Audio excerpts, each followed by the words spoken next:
Cada matí, quan els nens i nenes arriben a l'escola, comencem el dia amb una relaxació.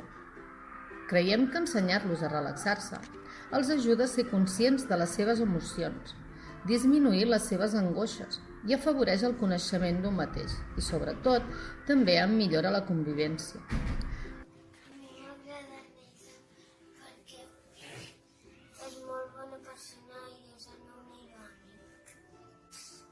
També és molt bona persona i molt bé. Volem aconseguir que adquireixi l'hàbit. Utilitzem diferents tècniques, sempre acompanyades amb algunes músiques que ells ja associen amb el moment. En aquesta activitat també utilitzem missatges positius. Els ajuda a trobar en els companys tot el bo que té cadascú. Comencem el dia amb molta energia. Gràcies a la relaxació aprenen a pensar, a escoltar, a conversar i a gaudir d'un nou dia que comencem.